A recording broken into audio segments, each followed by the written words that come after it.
नमस्कार मित्रांनो, मी श्रीकांत देशपांडे डिजिटल विज्ञान या आपल्या यूट्यूब चॅनलमध्ये तुम्हा सर्वांचं स्वागत। विद्यार्थी मित्रांनो, आजच्या या व्हिडिओमध्ये आपण इयत्ता 10वी विज्ञान भाग 1 या विषयावर आधारित सराव परीक्षा क्रमांक 6 याची आपण माहिती मिळवणार आहोत। मित्रांनो, ही पूर्ण 40 गुणांची प्रश्नपत्रिका त्यांच्या उत्तरांच्या स्पष्टीकरणासह आपण अभ्यासणार आहोत। केवळ 40 गुणांचीच नाही तर या ठिकाणी जी विकल्पासह और सह ऑप्शनल सह जे एकूण 60 गुण असतात त्या 60 गुणांसहित आपण ही प्रश्नपत्रिका अभ्यासणार आहोत।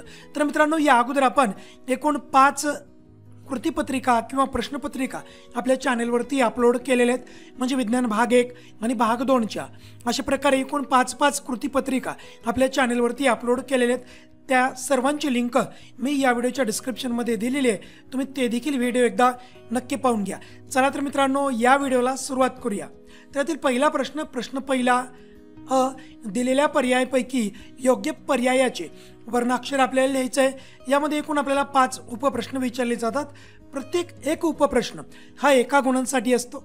अशा प्रकारे प्रश्न पहिला अ हा एकूण 5 गुणांसाठी असेल आणि यामध्ये केवळ आणि केवळ रिकाम्या जागा भरा हाच प्रश्न प्रकार आपल्याला या प्रश्नामध्ये विचारला जातो। तर यातील पहिला उपप्रश्न, जेव्हा शुभ्र प्रकाशाचे काचेच्या लोलकाद्वारे म्हणजे प्रिझमद्वारे 7 रंगात अपस्करण होते तेव्हा टिंबटिंब रंगाचे विचलन सर्वात कमी होते। या ठिकाणी पर्याय दिलेले आहेत। पहिला पर्याय पिवळ्या, पुन्हा नारंगी, पुन्हा तांबड्या आणि त्यानंतर शेवटचा पर्याय तो म्हणजे निळ्या। तर या चारीपैकी कोणत्या रंगाचं सर्वात कमी विचलन होतं ते आपल्याला सांगायचं आहे। तर याचं योग्य उत्तर असेल मित्रांनो, तांबड्या रंगाचं सर्वात कमी विचलन होतं, म्हणजे तांबडा रंग सर्वात कमी वळत असतो। त्यानंतर जाऊया पुढील प्रश्नाकडे। विद्युत शक्ती बरोबर काय असेल? विद्युत शक्ती बरोबर तर व्हीचा वर्ग आर म्हणजे विभवांतराचा वर्ग आणि रोध यांचा गुणाकार, त्यानंतर आयचा वर्ग आर, त्यानंतर आयचा वर्ग व्ही आणि शेवटचा पर्याय म्हणजे आरचा वर्ग आय। तर यापैकी योग्य पर्याय आपल्याला द्यायचा आहे। तर याचा योग्य पर्याय असेल मित्रांनो आयचा वर्ग आर, तर विद्युत धारेचा वर्ग आणि रोधाचा गुणाकार। तर यानुसार आपण विद्युत शक्ती शोधू शकतो। पुढे जाऊया। आधुनिक आवर्त सारणीत अधातू कोणत्या खंडात येतात किंवा आहेत? पहिला पर्याय एस खंड, दुसरा पर्याय पी खंड, तिसरा पर्याय डी खंड आणि शेवटचा पर्याय तो म्हणजे एफ खंड। तर 4 पैकी योग्य पर्याय आपल्याला द्यायचा आहे। तर याचं योग्य उत्तर असेल मित्रांनो पी खंड, कारण पी खंड असा वैशिष्ट्यपूर्ण खंड आहे की या खंडामध्ये 3ही प्रकारची मूलद्रव्ये आढळतात, धातू, अधातू आणि धातू सदृश्य। त्यामुळे याचं योग्य उत्तर असेल पी खंड। पुढे जाऊया। समजा पृथ्वीची त्रिज्या आहे त्यापेक्षा अर्धी झाली पण वस्तुमान तेच राहिले, तर वस्तूचे पृथ्वीवरील वजन आधीच्या टिंबटिंब होईल। किती होईल वजन? दुप्पट, अर्धे, 1/4 किंवा 4 पट। तर याचं योग्य उत्तर काय असेल मित्रांनो? 4 पट होईल। त्याचं कारण आपण जाणून घेऊया। कारण काय सांगितलं बघा, पृथ्वीची त्रिज्या आहे त्यापेक्षा अर्धी झाली आहे, म्हणजे 2 वस्तूमधील अंतर पूर्वीपेक्षा कमी झालेलं आहे। आरचं वर्ग या ठिकाणी कमी झालेलं आहे। मग 2 वस्तूमधील अंतर जितकं कमी असेल ना तितकंच त्या 2 वस्तूमधील गुरुत्वीय बल हे अधिक असतं। गुरुत्वीय बल अधिक, मग त्यामुळे त्या वस्तूचं वजन देखील हे अधिकच असेल। त्यामुळे योग्य उत्तर काय येईल? 4 पट। पुढे जाऊया। टिंबटिंब हा धातू लोखंडाचे गंजणे रोखतो। 4 पर्याय दिलेले आहेत। पहिला तांबे, पुन्हा जस्त, तिसरा पर्याय ॲल्युमिनियम, चौथा पर्याय सिल्वर। तर याचं योग्य उत्तर असेल मित्रांनो ते म्हणजे जस्त। तर जस्त आपण या लोखंडी वस्तूवरती त्याचं विलेपन करत असतो आणि त्यामुळं ह्या लोखंडी वस्तूचं गंजणं बऱ्याच प्रमाणामध्ये थांबत असतं आणि या प्रक्रियेलाच आपण गॅल्वनायझेशन असंही म्हणत असतो। पुढे जाऊया। पुढचा प्रश्न पहिला ब हा देखील आपल्याला एकूण 5 गुणांसाठी असेल। यामध्ये 5 उपप्रश्न विचारले जातात, प्रत्येकी 1। पाहूया याच्याविषयी माहिती। तर यातील पहिला उपप्रश्न चूक की बरोबर ते लिहायचं आहे आपल्याला। विधान दिलेले आहे खाली की ओरस्टेड हे चुंबकीय क्षेत्राची तीव्रता या भौतिक राशीचे एकक आहे। तर ओरस्टेड हे चुंबकीय क्षेत्राची तीव्रता या भौतिक राशीचे एकक आहे। तर याचं हे विधान पूर्णपणे बरोबर आहे, म्हणजेच चुंबकीय क्षेत्राची तीव्रता आपण ओरस्टेड या एककामध्ये मोजत असतो, त्यामुळे विधान पूर्णपणे बरोबर आहे। पुढे जाऊया। असे भिंग ज्यामुळे वस्तूच्या स्थानानुसार वास्तव प्रतिमा अथवा आभासी प्रतिमा तयार होतात। तर याचं योग्य उत्तर असेल मित्रांनो ते म्हणजे बहिर्गोल भिंग. तर या भिंगामुळे वस्तूच्या स्थानावर अवलंबून आहे की या भिंगामुळे आपल्याला कशा प्रकारची प्रतिमा मिळेल, वास्तव घ्यायची आहे का आभासी घ्यायची आहे. त्यामुळे योग्य उत्तर येईल बहिर्गोल भिंग. पुढील उपप्रश्न, वेगळा घटक ओळखा. तर या ठिकाणी मिथेन, इथेन, प्रोपीन, प्रोपेन आणि ब्युटेन असे घटक दिले आहेत. हे सर्व काही हायड्रोकार्बन्स आहेत, परंतु यामध्ये मिथेन, इथेन, प्रोपेन आणि ब्युटेन हे अल्केनच्या समजातीय श्रेणीमधील सदस्य आहेत. यांच्यामध्ये एकेरी सहसंयोजी बंध असतो कार्बन कार्बनमध्ये, परंतु प्रोपीन जे आहे यामध्ये कार्बन कार्बनमध्ये तिहेरी सहसंयोजी बंध असतो. त्यामुळे योग्य उत्तर काय येईल मित्रांनो, प्रोपीन. इथे लक्षामध्ये घ्या, आपल्याला कारण नाही विचारलं की हा घटक वेगळा का आहे. इथं तुम्हाला स्पष्टीकरण देण्यासाठी मी इथं कारण सांगितलेलं आहे. प्रोपीन हा दुहेरी सहसंयोजी बंध असलेला हायड्रोकार्बन आहे आणि बाकी सर्व एकेरी सहसंयोजी बंध असलेले हायड्रोकार्बन्स आहेत. त्यामुळे योग्य उत्तर येईल प्रोपीन. पुढे जाऊया. सहसंबंध पूर्ण करा. भिंगाचे नाभी अंतर कशामध्ये मोजलं जातं, मीटरमध्ये. तर भिंगाची शक्ती कशामध्ये मोजली जाईल मग, तर भिंगाची शक्ती मोजली जाते डायोप्टरमध्ये. चला ठीक आहे, पुढे जाऊया. पुढील उपप्रश्न, जोड्या जुळवा. त्यामध्ये अ स्तंभ दिलेला आहे आणि ब स्तंभ देखील दिलेला आहे. अ स्तंभामध्ये एकच घटक दिलेला आहे, तो म्हणजे गुरुत्व त्वरण. ब स्तंभामध्ये 3 घटक दिले आहेत, जडत्वाचे माप, संपूर्ण विश्वात सारखे आणि पृथ्वीच्या केंद्राजवळ. तर यामधील घटक आपल्याला योग्य जोडी जुळवणारा घटक निवडायचा आहे. तर या ठिकाणी गुरुत्व त्वरणाची योग्य जोडी असेल ती म्हणजे पृथ्वीच्या केंद्राजवळ 0, कारण गुरुत्व त्वरण पृथ्वीच्या केंद्राजवळ 0 असतं. हे संपूर्ण विश्वामध्ये नक्कीच सारखं नाहीये, त्यामुळे ही जोडी नाही येणार. आणि जडत्वाचं मापन आपण वस्तुमानाच्या मदतीने करत असतो, गुरुत्व त्वरणाच्या नाहीये, त्यामुळे ही देखील जोडी नाही येणार. त्यानंतर पुढचा प्रश्न, प्रश्न क्रमांक 2 अ, शास्त्रीय कारणे लिहा. यामध्ये आपल्याला एकूण 3 उपप्रश्न विचारले जातात, त्यापैकी कोणते 2 उपप्रश्न आपल्याला सोडवणे आवश्यक. इथे आपला सराव चांगल्या प्रकारे व्हावा म्हणून आपण पूर्ण 3ही उपप्रश्न सोडवत आहोत. हे प्रत्येकी एक उपप्रश्न 2 गुणांसाठी आहेत, त्यामुळे हा प्रश्न एकूण आपल्याला 4 गुणांसाठी असेल. पहिला उपप्रश्न, सरळ वर फेकलेल्या वस्तूच्या गतीचा अभ्यास करताना गुरुत्व त्वरण जी चे मूल्य ऋण धरावे लागते. त्याचं कारण समजून घेऊया मित्रांनो आपण. तर सरळ वर फेकलेल्या वस्तूच्या गतीचा अभ्यास करताना जी म्हणजेच काय, गुरुत्व त्वरणचे मूल्य धन जीच्या ऐवजी ऋण जी धरावे लागेल, कारण या गतीत त्वरण हे वेगाच्या विरुद्ध दिशेने काम करते, कारण वस्तूला वर जायचं आहे आणि गुरुत्व त्वरण त्या वस्तूला खालच्या दिशेने म्हणजे पृथ्वीच्या दिशेने ओढत आहे. यामुळे गुरुत्व त्वरणाचे म्हणजे जीचे परिमाण तेवढे असले तर त्या त्वरणामुळे दगडाचा वेग वाढत नसून हळूहळू कमी होत असतो.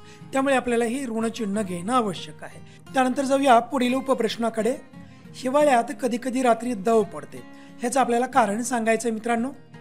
तर हिवाळ्यात रात्रीच्या वेळी हवेचे तापमान दवबिंदू तापमाना इतके कमी किंवा त्याहूनही कमी होऊ शकते. तापमान दवबिंदू तापमानापेक्षा खाली गेल्यास हवेतील अतिरिक्त पाण्याच्या वाफेचे संघनन होते आणि ती थंड पृष्ठभागावर जमा होते. थंड पृष्ठभागावर जमा झालेले हे पाणी म्हणजेच दव आहे, ज्यालाच आपण दवबिंदू असेही म्हणत असतो. पुढे जाऊया. आवर्तामध्ये डावीकडून उजवीकडे जाताना धातू गुणधर्म हा कमी होत जातो. आता धातूंमध्ये इलेक्ट्रॉन देण्याची प्रवृत्ती असते. इलेक्ट्रॉन दिल्याने धनप्रभारित आयन तयार होतात, यालाच धातू गुणधर्म असं म्हटलं जातं. आवर्तामध्ये डावीकडून उजवीकडे जाताना बाह्यतम कवच तेज राहते आणि इलेक्ट्रॉन वाढत जातात. केंद्रावरील धनप्रभार वाढत गेल्याने व अणुत्रिज्या कमी होत गेल्याने प्रयुक्त होणारा परिणामी केंद्रीय प्रभार हा वाढत जातो व संयोजी इलेक्ट्रॉन गमावण्याची प्रवृत्ती ही कमी कमी होत जाते. म्हणजेच आवर्तामध्ये डावीकडून उजवीकडे जाताना मूलद्रव्यांचा धातू गुणधर्म हा कमी कमी होत जातो. विद्यार्थी मित्रांनो, पुढील प्रश्नाकडे जाण्याच्या अगोदर तुमच्यासाठी अतिशय महत्त्वाची सूचना आहे, ते म्हणजे अनअकॅडमीने आणली आहे. इयत्ता 7वी, 8वी, 9वी, 10वी तसेच IIT, JEE, नीट आणि UG ह्या सर्व विद्यार्थ्यांसाठी या वर्षातील सर्वात मोठ्या टेस्ट म्हणजेच Unacademy prodigy talent reward examination या टेस्ट 23 जानेवारी 2022 सुरू होतील. ही एक प्रकारची मॉक टेस्ट आहे, म्हणजेच सराव चाचणी आहे. या ठिकाणी आपल्याला अनेक आकर्षक बक्षिसं जिंकण्याची संधी मिळणार आहे. आता ही 1 तासाची टेस्ट 23 जानेवारी, त्यानंतर 29 जानेवारी, 6 फेब्रुवारी आणि 13 फेब्रुवारी या दिवशी होणार आहे. हे टेस्ट संबंधीचं सर्व शेड्यूल तुमच्या स्क्रीनवरती आहे. त्यानुसार प्रत्येक इयत्तानिहाय वर्गनिहाय हे दिलेले वेळापत्रक पाहून आपण आपल्या टेस्टची पूर्णपणे प्लॅनिंग करायची आहे व सर्व टेस्ट सोडवायचे आहेत. या टेस्टमध्ये प्रत्येकाला एज्युकेशन फॉर लाईफ जिंकण्याची संधी आहे. हो, म्हणजेच या टेस्टमध्ये टॉप स्कोरर्स जिंकू शकतात. 100% फ्री स्कॉलरशिप तुमच्या ग्रॅज्युएशन व पोस्ट ग्रॅज्युएशन पर्यंत, म्हणजेच अंदाजे 20 लाखांपर्यंत तुम्ही स्कॉलरशिप जिंकू शकता. याशिवाय आपण मॅकबुक, आयफोन, आयपॅड्स यासारखे बक्षिसं देखील जिंकू शकता व यासोबतच महाराष्ट्र स्टेट बोर्डच्या इयत्ता 9वी ते 12वीच्या सर्व विद्यार्थ्यांसाठी अनअकॅडमीने एक ऑफर आणलेली आहे. या ठिकाणी तुम्ही 12 महिने किंवा त्यापेक्षा अधिकचं प्लस सबस्क्रिप्शन घेत असाल तर तुम्हाला अनअकॅडमीतर्फे 3 महिन्यांचं एक्स्ट्रा मोफत सबस्क्रिप्शन दिले जाईल. ही ऑफर केवळ 31 जानेवारी 2022 पर्यंतच मर्यादित आहे. तर मित्रांनो, या संबंधीच्या सर्व लिंक्स मी या व्हिडिओच्या डिस्क्रिप्शनमध्ये दिलेले आहेत. तर याचा मोफत लाभ घेण्यासाठी तसेच अनअकॅडमीच्या कोणत्याही पेड सबस्क्रिप्शनवर पूर्ण 10% डिस्काउंट मिळवण्यासाठी स्क्रीनवर दिसणारा देशपांडे हा कोड यूज करा. त्यानंतर पुढील प्रश्न क्रमांक 2ब. पुढील प्रश्न सोडवा. कोणते 3 सोडवायचे, त्या ठिकाणी एकूण 5 उपप्रश्न विचारले जातात. त्यापैकी 3 सोडवायचे आहेत. प्रत्येकी 2 गुणाचा हा प्रश्न असेल. त्यामुळं प्रश्न दुसरा ब हा आपल्याला एकूण 6 गुणांसाठी असेल. इथं आपण पूर्ण 5ला 5 प्रश्न सोडवणार आहोत. त्यामध्ये पहिला उपप्रश्न एक उदाहरण दिलेलं आहे की एका पदार्थाचा हवा सापेक्ष अपवर्तनांक 1.25 आहे, तर प्रकाशाचा त्या माध्यमातील वेग काढा. प्रकाशाचा हवेतील वेग हा 3 × 10⁸ मीटर प्रति सेकंद ही इतकी माहिती आपल्याला दिलेली आहे. या प्रकारे दिलेले घटक, पहिला म्हणजे अपवर्तनांक दिलेला आहे. तर पहिल्या माध्यमाच्या संदर्भातील दुसऱ्या माध्यमाचा अपवर्तनांक लिहित असताना आपण या प्रकारे लिहायचं आपल्याला की अपवर्तनांक n या अक्षराने आपण दर्शवतो. तर पहिल्या माध्यमाच्या संदर्भातील हा दुसऱ्याचा अपवर्तनांक किती आहे? 1.25. त्यानंतर आणखी काय दिलेलं आपल्याला? प्रकाशाचा हवेतील वेग, त्यामुळे इथं v1 असेल हे 3 × 10⁸. ठीक आहे. पुढे काय शोधायचं आपल्याला? तर त्या माध्यमातील प्रकाशाचा वेग आपल्याला शोधायचं, म्हणजे v2 शोधायचं आहे. दुसऱ्या माध्यमातील प्रकाशाचा वेग. ठीक आहे. आता या ठिकाणी सूत्र काय आहे की अपवर्तनांक बरोबर पहिल्या माध्यमातील प्रकाशाचा वेग भागिले दुसऱ्या माध्यमातील प्रकाशाचा वेग. त्यानुसार आपण अपवर्तनांक दिलेले ते घेऊया, सूत्रामध्ये टाकूया. अगोदर सूत्र घेऊया की अपवर्तनांक पहिल्या माध्यमाच्या संदर्भातील हा दुसऱ्याचा अपवर्तनांक, त्यामुळे v1 भागिले v2 येईल. ठीक आहे. मग या अपवर्तनांकाची किंमत किती आहे मित्रांनो? 1.25. v1 ची किंमत किती आहे? 3 × 10⁸. ओके. शोधायचं आहे का आपल्याला v2? त्यामुळे थोडंसं इथं सूत्र बदल होईल. मग आता v2 बरोबर काय येईल? v2 बरोबर v1 भागिले हा अपवर्तनांक येईल, तो किती आहे? या प्रकारे मी इथं किमती ठेवूया आपण. v2 बरोबर v1 ची किंमत 3 × 10⁸ भागिले अपवर्तनांक किती आहे मित्रांनो? 1.25. ठीक आहे. सोडवूया आता आपण हे उदाहरण. इथं हा जो 10⁸ जो घातांक दिलेला आहे तो बाजूला ठेवूया थोड्या वेळ आपण. मग इथं काय येईल? थोडंसं आपण याला सोपं रूप देऊया. इथं अपूर्णांकामध्ये आहे 1.25 आहे. मग इथं किती स्थळांतर दशांश आहेत मित्रांनो? 2 स्थळांतर. तेवढे आपण इथं वर 0 देऊया या अंशामध्ये, आणि छेद जो या दशांश रूपामध्ये होता त्याला आता पूर्णांकामध्ये घेऊया. ठीक आहे. आता ज्यावेळेस आपण हा भागाकार करू की 300 भागिले 125, तर उत्तर किती येईल मित्रांनो? हे उत्तर येतं 2.4 मीटर प्रति सेकंद. तर ही आली v2 ची किंमत. तर जेवढं उत्तर आले ना तेवढं उत्तराला अशा प्रकारची चौकट करायला विसरायचं नाहीये. तर हा त्या माध्यमातील प्रकाशाचा वेग असेल. त्यानंतर पुढील उपप्रश्न तो म्हणजे संज्ञा उदाहरणासहित स्पष्ट करा. काय विचारलंय? संयोगाभिक्रिया. सर्वात अगोदर संयोगाभिक्रियेची व्याख्या लिहूया. तर जेव्हा एखाद्या अभिक्रियेत 2 किंवा अधिक अभिक्रियाकारकांचा रासायनिक संयोग होऊन एकच उत्पादित तयार होते तेव्हा त्या अभिक्रियेस संयोगाभिक्रिया म्हणतात.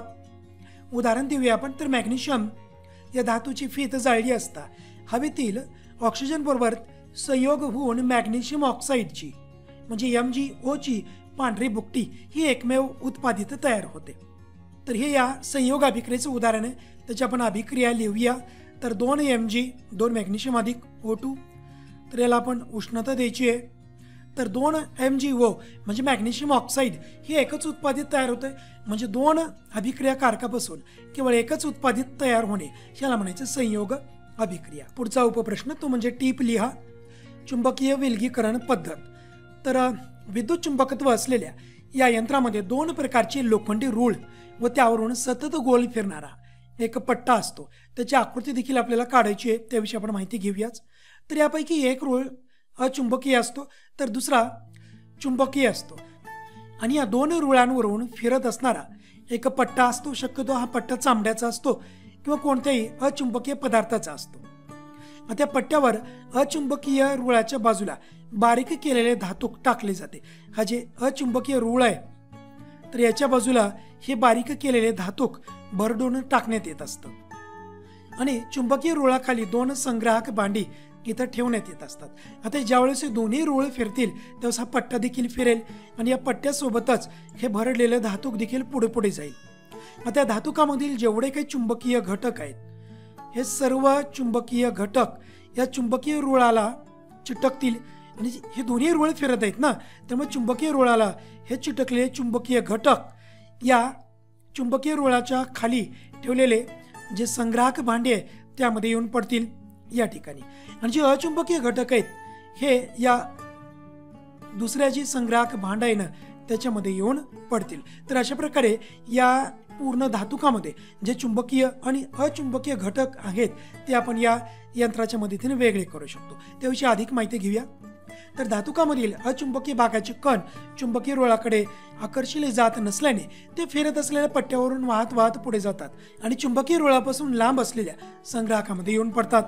याच वेळी धातुकातील चुंबकीय भागाचे कण चुंबकीय रुळावर चिटकून असल्यामुळे पट्ट्याच्या जवळच्या संग्राहक भांड्यामध्ये पडतात.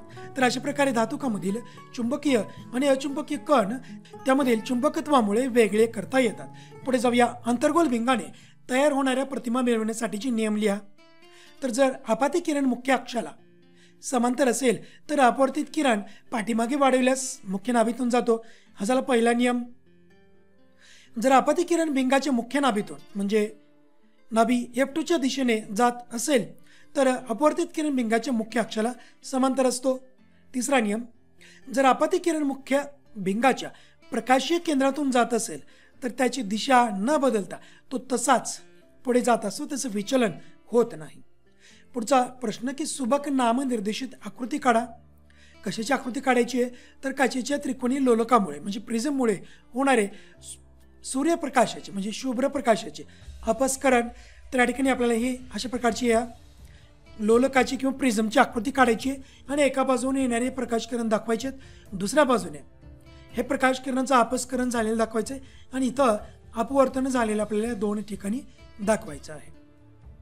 तर सर्वात कमी अपवर्तन होतं हे लाल रंगाचं, सर्वात जास्त अपवर्तन किंवा अधिक कोणामध्ये अपवर्तित होणारा रंग आहे तो म्हणजे जांभळा रंग. तर अशा प्रकारे आपल्याला योग्य प्रकारे ही आकृती काढणं आवश्यक आहे. पुढचा प्रश्न प्रश्न क्रमांक 3. पुढील उपप्रश्न सोडवा. कोणतेही 5. इथं आपल्याला 8 उपप्रश्न विचारले जातात, त्यापैकी 5 सोडायचे आहेत. आपण इथं 8ही सोडवणार आहोत. प्रत्येकी एक उपप्रश्न हा 3 गुणांसाठी असेल, त्यामुळे एकूण प्रश्न तिसरा हा 15 गुणांचा असेल. त्यातील पहिला उपप्रश्न पुढील तक्ता आपल्याला पूर्ण करायचा आहे. इथं उपग्रहासंबंधी काही माहिती दिली पूर्ण स्वाध्यायामध्ये असलेला हा प्रश्न आहे पाठ क्रमांक 10 मध्ये. तर या ठिकाणी IRNSS या उपग्रहाचा आपल्याला प्रकार लिहायचा आहे. तर हा दिशादर्शक उपग्रह आहे. ह्याचं कार्य अक्षांश व रेखांश निश्चित करणे. त्यानंतर या हवामान उपग्रहाला काय म्हणतात त्याचं नाव आपल्याला सांगायचं, ते म्हणजे INSAT म्हणजेच इंडियन नॅशनल सॅटेलाइट. ह्याचं कार्य म्हणजे हवामानाचा अंदाज वर्तवणे. तर पृथ्वी निरीक्षण करण्याचं काम कोणता उपग्रह करतो त्याचं सुरुवातीला आपल्याला नाव लिहायचं आहे. तर ते नाव आहे IRS म्हणजेच काय असेल, इंडियन रिमोट सेन्सिंग सॅटेलाइट. तर ह्याचा प्रकार काय, पृथ्वी निरीक्षक उपग्रह हा आहे. तर अशा प्रकारचा आपण हा तक्ता पूर्ण केलेला आहे. त्यानंतर समजातीय श्रेणी म्हणजे काय? अल्केन गटातील समजातीय श्रेणीची पहिली 4 उदाहरणे आपल्याला सांगायची आहेत. तर समजातीय श्रेणी म्हणजे काय? कार्बनी संयुगामध्ये कार्बन शृंखलेची लांबी वेगवेगळी असली तरी त्यातील क्रियात्मक गट एकच असल्याने त्यांच्या रासायनिक गुणधर्मामध्ये देखील खूप असं साधर्म्य असतं, गुणधर्म सारखे असतात. म्हणजेच क्रमाक्रमाने वाढत जाणारी लांबी असणाऱ्या शृंखलावर विशिष्ट हायड्रोजनच्या जागी समान क्रियात्मक गट जोडल्यामुळे संयुगांची जी श्रेणी तयार होते अशा श्रेणीलाच समजातीय श्रेणी म्हणतात. आता ही झाली पूर्ण व्याख्या समजातीय श्रेणीची. आता आपल्याला पुढे काय विचारले की अल्केन गटातील समजातीय श्रेणीची पहिली 4 उदाहरणे आपल्याला द्यायची आहेत. तर आपण या ठिकाणी अल्केन गटातील पहिली 4 उदाहरणे घेतलेत. मिथेन, इथेन, प्रोपेन आणि ब्युटेन. त्यांची रेणूसूत्र देखील या ठिकाणी पुढे दिलेली आहेत. पुढे जाऊया. पुढील कृती अभ्यासा व विचारायला प्रश्नांची उत्तरे लिहा. कृती काय की समान वस्तुमान असलेले लोखंड, तांबे, शिसे यांचे भरीव गोल आपल्याला घ्यायचे आहेत. तिन्ही गोल काही काळ उकळत्या पाण्यामध्ये ठेवायचे आहेत. काही वेळानंतर त्यांना उकळत्या पाण्यातून बाहेर काढा आणि त्यांना लगेचच मेणाच्या जाड थरावर ठेवायचं आहे. प्रत्येक गोळा मेणामध्ये किती खोलपर्यंत गेला ह्याची आपल्याला नोंद करायची आहे. तर जो पाठ 5वा आहे आपला उष्णता, त्यामधील कृतीवर आधारित हा प्रश्न आहे.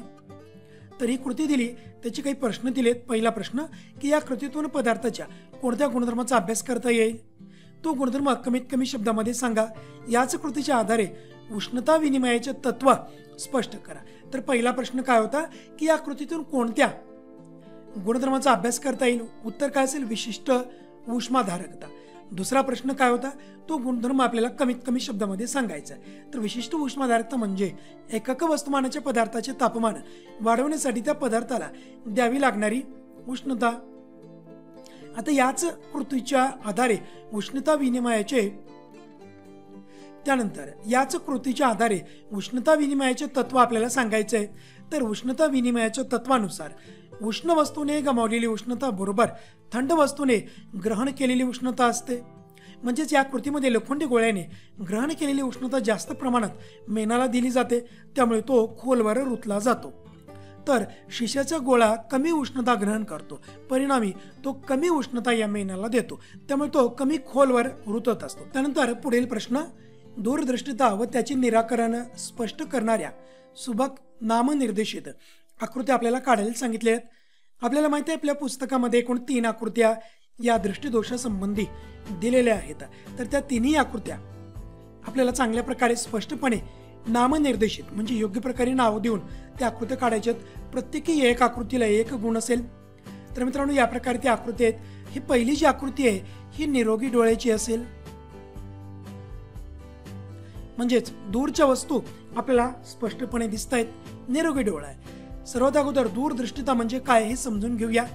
तर दूरदृष्टितेमध्ये हा अशा प्रकारचा दृष्टिदोष आहे की त्या व्यक्तीला दूरच्या वस्तू स्पष्टपणे दिसतात, परंतु जवळच्या वस्तू पाहण्यामध्ये त्यांना अडचण येते. तर अशा प्रकारच्या दृष्टिदोषाला दूरदृष्टिता असं म्हटलेलं आहे. तर पहिली आकृती निरोगी डोळ्याची आहे की दूरच्या वस्तू त्या व्यक्तीला स्पष्टपणे दिसतात. म्हणजेच जे आपल्या मानवी डोळ्यातील जो द्विबहिर्वक्र भिंग आहे, या बहिर्वक्र भिंगामुळे जे प्रकाश किरण अपवर्तित झालेत, एकत्र आलेले आहेत, हे कुठे एकत्र होतात? तर या दृष्टिपटलावर. त्यामुळे आपल्याला ही वस्तू स्पष्टपणे दिसते. अशा प्रकारचा अर्थ या पहिल्या आकृतीमध्ये सांगितलेला आहे. त्यानंतर दुसरी आकृती ही दूरदृष्टिता झालेल्या त्या व्यक्तीची आहे. म्हणजेच इथं दूरदृष्टिता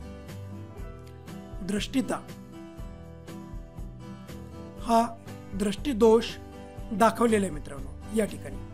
मग इथं काय होतं की जवळच्या वस्तू स्पष्टपणे दिसत नाही, दूरच्या दिसतात परंतु जवळच्या दिसत नाही. मग यावेळेस काय होत असतं की जवळच्या वस्तूकडून येणारे जी प्रकाश किरण आहेत, तर हे सर्व प्रकाश किरण ती आपल्या दृष्टिपटलावर एकत्रित येणे आवश्यक आहेत, परंतु ते आपल्या दृष्टिपटलाच्या पाठीमागे एकत्र येतात.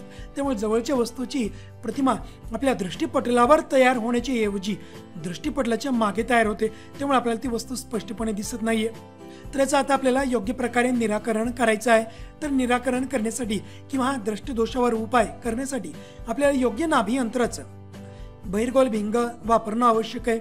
मग ज्यावेळेस आपण बहिर्गोल भिंग वापरू त्यावेळेस सर्वात अगोदर या बहिर्वक्र भिंगामुळे प्रकाश किरणाचं एकत्रीकरण होईल आणि त्यानंतर मग मानवी डोळ्यातील जे नैसर्गिक बहिर्वक्र भिंग आहे त्यामुळे देखील आणखी प्रकाश किरणाचं एकत्रीकरण होईल.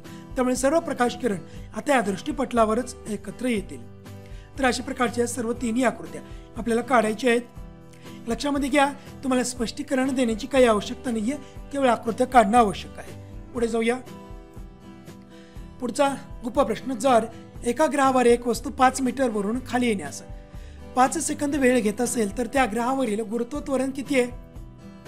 छोटंसं उदाहरण दिले आपल्याला, तर सर्वात अगोदर दिलेले काय काय ते लिहून घ्यायचं आपल्याला। यूची किंमत 0 म्हणजे सुरुवातीचा वेग 0 आहे नक्कीच। यस म्हणजे विस्थापन किती आहे? 5 मीटर आहे। किती कालावधी लागतोय? 5 सेकंद। टी बरोबर 5 सेकंद। शोधायचं का आपल्याला जी ची किंमत इथं आपल्याला शोधणं आवश्यक आहे। तर या ठिकाणी लक्षात घ्या, गतिविषयक दुसऱ्या समीकरणाच्या आधारे आपण ही उदाहरण सोडवायचं आहे। मग ते समीकरण काय? तर यस बरोबर यूटी अधिक 1/2 AT चा वर्ग हे समीकरण आहे। आपण किमती ठेवूया। यूची किंमत 0 आहे, त्यामुळे 0 गुणिले टी 0च येईल, त्यामुळे आपण ते घेणार नाहीयेत। तर यस बरोबर काय येईल? 1/2 गुणिले ए च्या ऐवजी काय घेऊया आपण? जी, म्हणजे इथं ए काय? त्वरण आहे, आणि या उदाहरणामध्ये त्वरण काय असेल? गुरुत्व त्वरण आहे। ठीक आहे, त्यामुळं 1/2 जी, टी ची किंमत किती आहे मित्रांनो? 5। तर या 5 चा वर्ग। आता या ठिकाणी 1/2 गुणिले जी आहे, म्हणजे हे जे 2 जी आहे ह्या जीला देखील भागाकारामध्ये, त्यामुळे आपण असंही घेऊ शकतो, जी भागिले 2 गुणिले 5 चा वर्ग किती येईल?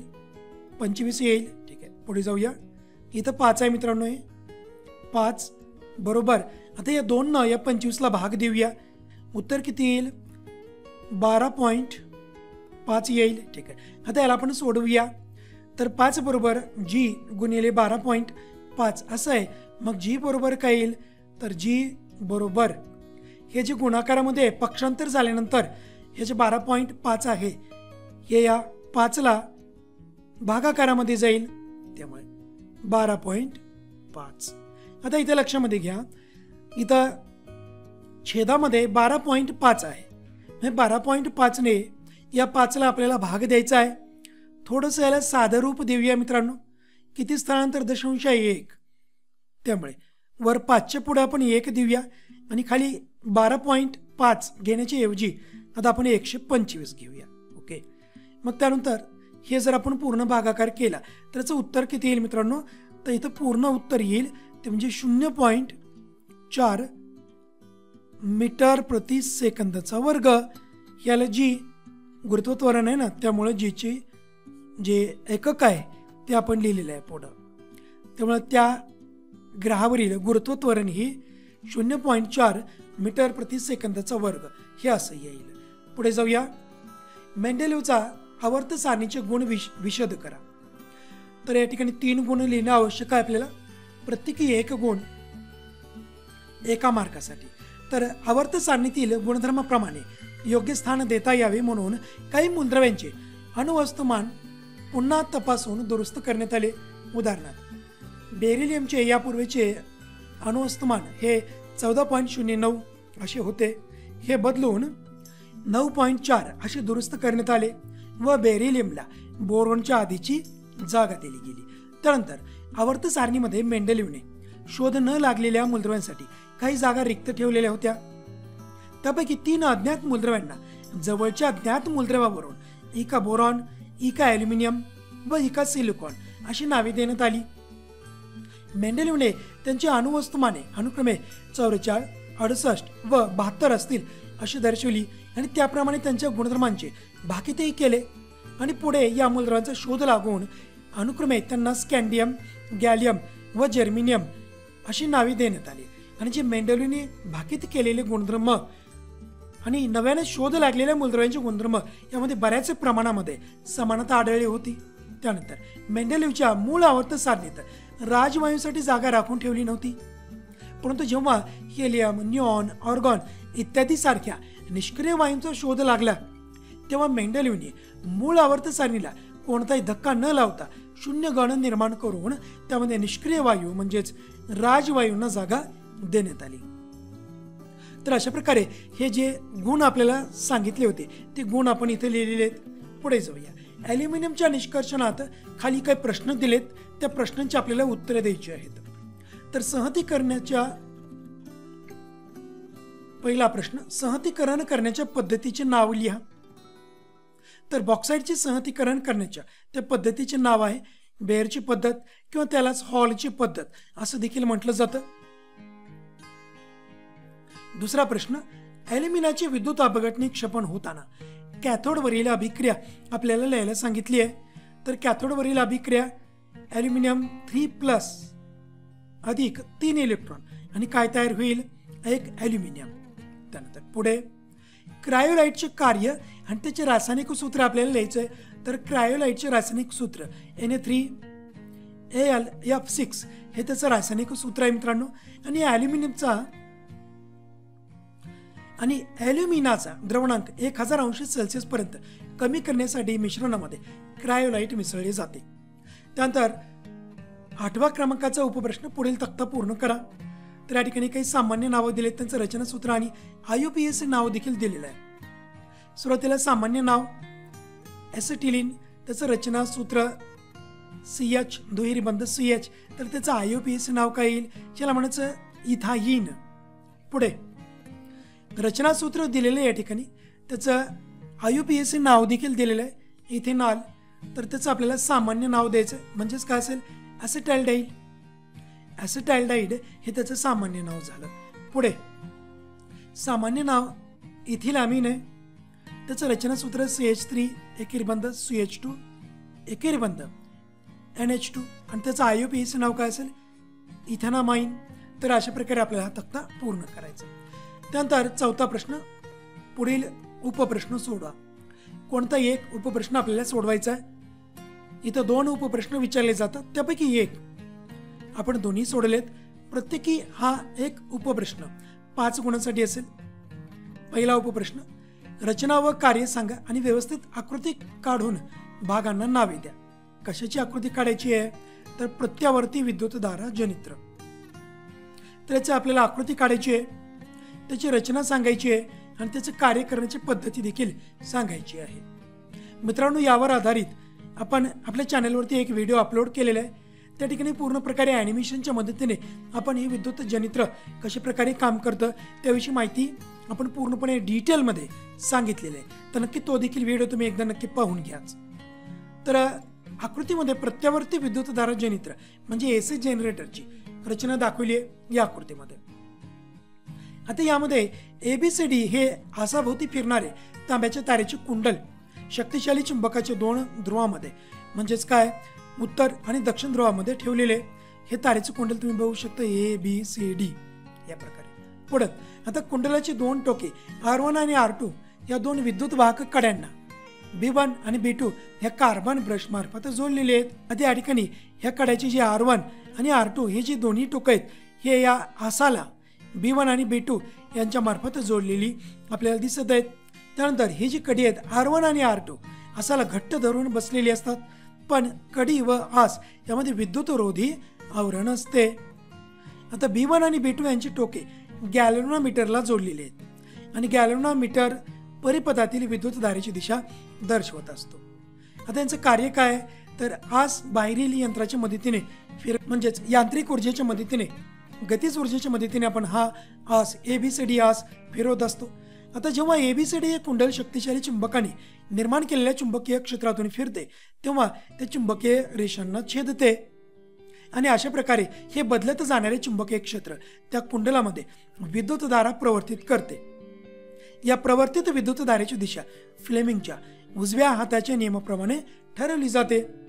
आता AD या बाजूने पाहिल्यास कुंडल घड्याळाच्या काट्याच्या दिशेने फिरते आणि अर्ध्या फेरीत AB ही बाजू वर जाते आणि CD बाजू खाली येते.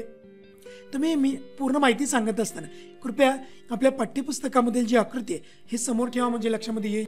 त्यानंतर या विद्युतधारेची दिशा त्या तारेच्या कुंडलामध्ये ABCD अशी असते आणि बाह्य परिपथामधील विद्युतधारा ही B2 म्हणजे जे कार्बनचं ब्रश आहे ना B2 कडून गॅल्व्हनोमीटर आणि परत गॅल्व्हनोमीटर कडून B1 या कार्बनी ब्रशकडे वाहत असते. त्यानंतर अर्ध्या परिवलनानंतर CD बाजू AB या बाजूची जागा घेते व AB बाजू CD ची जागा घेते आणि यावेळी विद्युतधारा आता DCBA अशी वाहते, पण CD ही बाजू ब्रश B2च्या संपर्कात व AB ही बाजू ब्रश B1च्या संपर्कात आल्याने बाह्य परिपथातील विद्युतधारा आता परत उलट दिशेने वाहते, म्हणजेच B1 या कार्बन ब्रशकडून गॅल्व्हनोमीटर आणि परत गॅल्व्हनोमीटरकडून B2 अशी विरुद्ध दिशेने वाहते आणि ही क्रिया पुन्हा पुन्हा नियमितपणे घडत असते. त्यानंतर पुढील उपप्रश्न प्रश्न क्रमांक 4 मधील हा दुसरा उपप्रश्न की ऑक्सिजन हा विषम अणू असलेले कोणते 5 क्रियात्मक गट सांगून प्रत्येकी एका उदाहरणाचे नाव व रचना सूत्र आपल्याला लिहायला सांगितले. तर या संदर्भातील एक तक्ता आपल्या पुस्तकामध्ये आहे. मित्रांनो, हा प्रश्न 9व्या पाठामधील कार्बनी संयुग या पाठावर आधारित आहे.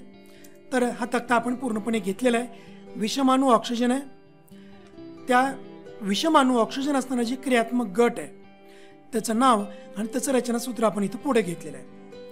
तर लक्षात घ्या, विषमाणू ऑक्सिजन असलेले किती क्रियात्मक गट घ्यायचे आपल्याला 5.